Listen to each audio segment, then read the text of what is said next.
Welcome to our channel. So my name's Emily, and today I wanted to just do a quick little car chat video while I drive to the gym, and I wanted to talk about how to respond. So if you're in the place where you're not leaving your house, you're not exercising anymore, you are agoraphobic or having panic attacks, then this video hopefully will help you a little bit. Alright, so for me, I fell into the anxiety cycle back in December 2021. I had a surgery, woke up, had like 10/10 DPDR for over a year. I had pretty much every symptom you can think of: heart palpitations, dizziness, panic attacks, literally 24/7 that I didn't accept were panic attacks for a long time. I felt like I was dying, and so I was symptom searching. I was focusing on how I felt, and as you know, that's a very, very, very hard habit to break. So after my surgery from December to June, I completely stopped driving. I definitely did not drive at all. I didn't leave my house if I didn't have to. I was avoiding everything. As you know, I mean, it's really hard, so it's not like I made that decision consciously. It was more of I felt like I couldn't do it. So when I would go to doctor's appointments, I would literally cry in the car. I remember my husband would drive and everything looked so wrong. I felt stoned and I wasn't, and I was just like, what the heck's happening? I would look at my pupils, I remember, in my little mirror up here, and I would just like stare at them and be like, they're so small, like what's going on? Like everything looks wrong. So if you know, you know. But anywho, today I'm driving. About a year ago, I drove from my house to the mailbox one street over, and that was like my first step. So if you are like homebound, you have not driven in a very long time, there's nothing wrong with taking a first step, like just driving to your mailbox, you know? Start small, and then over time you'll gain more confidence and you'll be able to drive more and more. Today, I still do have symptoms. I still have DPDR. It hasn't fully gone away yet, but I'm not putting very much focus on it, and I'm not putting very much importance on it, and that's the biggest difference, and that's kind of where you have to get to be able to recover from this. So yeah, DPDR, I still feel like kind of dizzy, or like my depth perception's a little bit off. I still get headaches. I still feel just kind of like tired, I guess you can say. Like I don't feel great from the anxiety, that's for sure. But all that it is my body got super sensitized, was sending me a billion symptoms, and it just takes time to get back to that baseline where your stress is, you know, at more of like a reasonable level on your body, and your body's not sending you so much adrenaline, and you're not having all these panic attacks and everything. So anyway, that's where I'm at now.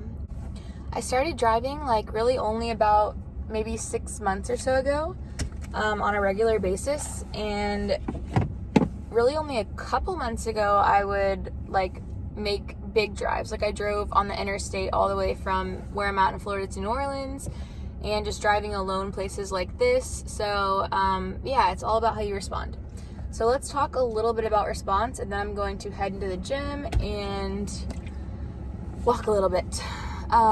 Okay, so when it comes to response, I promote a term that we coined, an acronym that we coined called IDEAL. So this response, first let me say, is not to take the anxiety away in the moment. This response is to teach your body that you're safe. Because what happens is when we avoid things, especially like our body sends a panic attack. Say like for me, it would happen a lot when I would go to like Target or the grocery store or whatever.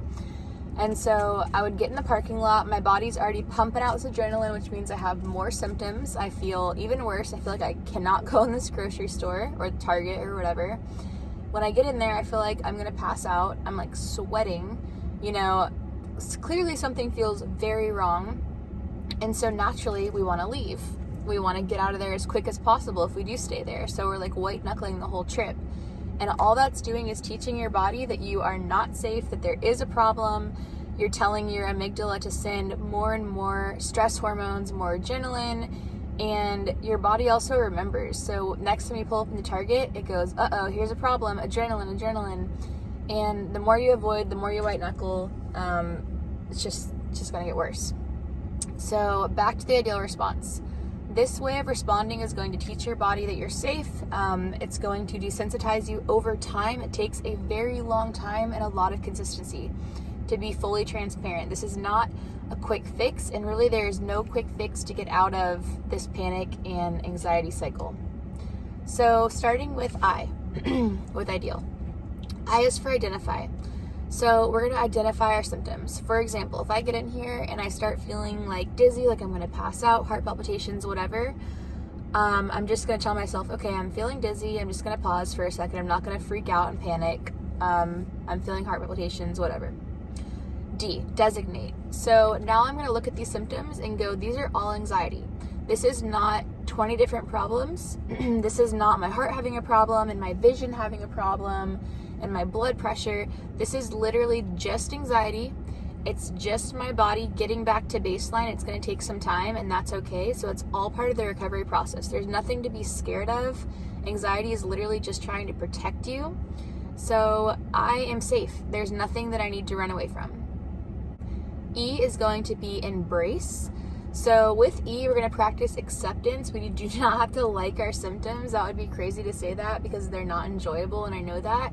But we are going to just kind of embrace them and know that, again, this is all part of the process. There's nothing that I have to run from. There's nothing that I have to fix. Trying to fix it, trying to run away from it, all that's going to keep it alive, and I know that. So I'm just going to let them be. I can work out and I can have heart palpitations, and that's totally fine. I can feel like I'm going to pass out. I know I'm not. And if I do, then I pass out, okay? Like, there's nothing we can do to control this. So let's live our life and teach our body that we're fine. Next is going to be A. So address the task originally at hand. While I'm working out, if I start feeling kind of weird, I'm adding focus, I'm getting a little scared, all I'm going to do is address, okay, I'm walking on the treadmill. That's my role. That's my job. That's what I'm doing right now. So let's just keep walking on the treadmill. Take the focus from here to here. Take it out of your head. Last is going to be live your life. And this is kind of just the blanket statement where it's like, don't avoid, live your life. Anxiety is not going to stop you from anything unless you let it. So that's a big part of this too, is realizing that we do play a big role in this. And we are honestly in control of if we get out of the anxiety cycle or not. So no more coping mechanisms. This is the way out of it. You have to learn to respond to teach your body that you are safe. So I may or may not film a little bit in there because I don't like to be weird in public in the gym and be that person, but we'll see. Either way, I will chat with you on my way out, and I will see you soon. All right, y'all. So I walked on the treadmill. I did an arm workout, and now I'm in this red light machine at Planet Fitness called like Total Body Enhancement or something, but it shakes you, which I'll show you in just a second. But it's pretty crazy. It this thing's no joke. It's supposed to like vibrate your body and help with muscle recovery, and red light therapy burns fat and also helps with your skin and stuff like that too. So it's supposed to also help with mood supposedly, which is actually why I even work out here in the first place, is because of this. So this thing is kind of no joke. It's like really crazy. Like literally shakes you so much. This is definitely not something I would have done before using the right response, because you're like a little claustrophobic, but it's fine. Alright, I am actually back at home in my driveway because I had to get on a work call. So anyway, gym was fine. I don't know if I mentioned actually in the first video, but that was my first time going to the gym since I fell into the panic cycle, and not because I'd been like avoiding it or anything, but I have a gym at my house and my mom just wanted to meet up. So yeah, I would say something that's really interesting is as you progress in recovery, at first it's kind of like everything is its own hurdle. You know, it would be like for me driving at night, then driving in the rain, then driving on this street, then driving on that street, then driving on a bridge, and it was all like its own thing. And as time goes on, it just becomes like you live your life and you learn how to respond, and then you can do anything. And sure, you might feel some symptoms, but it doesn't matter because your response is the same. And you could be on a plane, you could be in the car, you could be wherever, and you just really have like the key to recovery in your pocket, for lack of a better word. So it's really helpful. Yeah, I hope this video helped. I know I didn't film a ton or anything, but hopefully it kind of gave you some insight as far as the ideal response goes. And I'm going to make some more of these. I'm actually going to start making them and give you like really specific examples. But let me know if this helped you, and I hope you guys have a great day.